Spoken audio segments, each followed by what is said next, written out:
கடகராசி அன்பர்கள், உங்களுக்கு சனி பகவான் என்னென்ன மாதிரி பலன்களை கொடுக்க போகிறாரு அப்படின்னா, கும்பத்துலேருந்து மீனத்துக்கு பயிற்சியாகி இருக்க சனி உங்களுக்கு பாக்கிய சனியாக வரார். கடந்த வருடங்களில் சனி பகவானால் பட்ட கஷ்டம் சொல்லி மாளாது அப்படின்லாம். எல்லா விதத்துலேயும் கடகம் ஒரு விதமாக பார்த்திங்கன்னா தொழிலை இழந்தீங்க, ஏமாற்றப்பட்டீங்க, வஞ்சிக்கப்பட்டீங்க, துரோகிக்கப்பட்டீங்க, எல்லாரும் ஏமாத்துறாங்கப்பா, எல்லா இடத்துலையும் பிரச்சனை. கடைசியில் நான் பெற்றதே எனக்கு எதிரியாக மாறிச்சு. பிள்ளைங்களால் அசிங்கம், அவமானம், தலைக்குடிவு, 4 பேருக்கு முன்னாடி ஒரு பெரிய அவமானத்தை சந்தித்தது, 4 பேருக்கு முன்னாடி என்ன சொல்கிறதுன்னு தெரியாமல் தவிச்சது, இப்படி நிறைய விஷயங்கள். எல்லாத்துக்கும் மேலே கடன், அதுக்கும் மேலே உடல் சார்ந்த உபாதைகள். இப்படி சனி பகவானால் ரொம்ப கஷ்டப்பட்ட ராசி கடகம் அப்படின்னு சொல்லலாம். அப்படிப்பட்ட கடகராசி அன்பர்கள், இப்போ சனி பகவானே உங்களுக்கு எல்லா நல்லதும் செய்யக்கூடிய பொசிஷனில் வந்திருக்காருமா.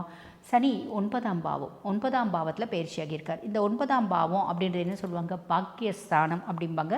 இது பாதகஸ்தானமும் கூட. எல்லா விதத்துலேயும் குட் லக், ஃபார்ச்சூன், அதிர்ஷ்டம், மேன்மை, முன்னேற்றம் அத்தனையும் யார் கொடுக்க போகிறாரு அப்படின்னா சனி தான் கொடுக்க போகிறார்.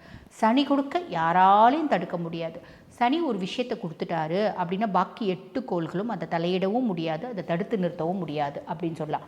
அப்படிப்பட்ட பாக்கியஸ்தானத்தில் சனி என்ன கொடுப்பாரு? ரொம்ப நாளாக, இப்போ நீங்கள் கடகம் அப்படின்னு வச்சுக்கோங்களேன், ரொம்ப நாளாக நான் இந்த விஷயம் கிடச்சா நல்லா இருக்கும்னு ஆசைப்பட்டேம்மா, அந்த விஷயம் எனக்கு கிடச்சிருச்சு. ஒரு உதாரணத்துக்கு நான் சொல்கிறேன், நீங்கள் சின்ன வயசில் ஸ்கூலில் படிச்சிருப்பீங்க, போகும்போது ஒரு பெரிய கம்பெனியை பார்த்துருப்பீங்க.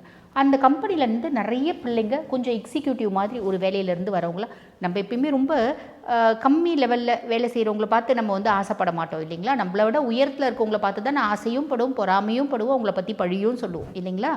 ஆக அந்த மாதிரி ஒரு பெரிய எக்ஸிக்யூட்டிவ் ரேஞ்சில் இருக்கவங்க வருவாங்க, வெளியே நல்ல பக்காவாக ஒரு பென்ஸ் கார் எடுத்துகிட்டு போவாங்க. அப்போ நம்ம யோசிப்போம், இதே மாதிரி கம்பெனி, இந்த கம்பெனியில் நம்ம வேலை செய்யணும், இல்லை இதே மாதிரி கம்பெனியில் நம்மளுக்கு ஒரு வேலை கிடைக்கணும், இதே மாதிரி நம்மளும் கோட் சூட் போட்டுட்டு வரணும், இந்த மாதிரி பக்காவாக நல்ல ஹைஃபையாக ட்ரெஸ் போட்டுட்டு வரணும், இந்த மாதிரியே ஒரு கார் வாங்கணும், இந்த மாதிரியே ஜம்முன்னு எடுத்துகிட்டு போகணும், இப்படி நிறைய ஆசைகள் இருக்குது. டாக்ஸை பார்த்து ஆசைப்பட்டிருப்போம், இல்லைனா ஒரு பையன், இந்த மாதிரி பையனை நம்ம கல்யாணம் பண்ணிக்கணும், இந்த பையனே நம்ம வாழ்க்கையில் வந்தால் எப்படி இருக்கும், இந்த பொண்ணே நம்ம வாழ்க்கையில் துணையாக வந்தால் எப்படி இருக்கும், இப்படி எத்தனையோ கனவுகள் கண்டிருப்போம் இல்லைங்களா. அந்த அத்துணை கனவுகளில் பல நிறைவேற்றி கொடுப்பாரு சனி பகவான்.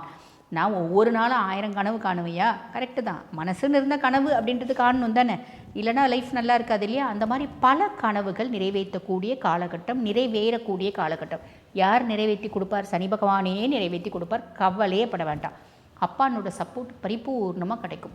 நான் இங்கேயே பத்துமலை முருகனை போய் பார்க்கணுன்னு ஆசைப்பட்டேன். அழகாக போய் பத்துமலை முருகனை போய் பார்த்துட்டு வருவேன், தரிசனம் பண்ணிட்டு வருவேன்.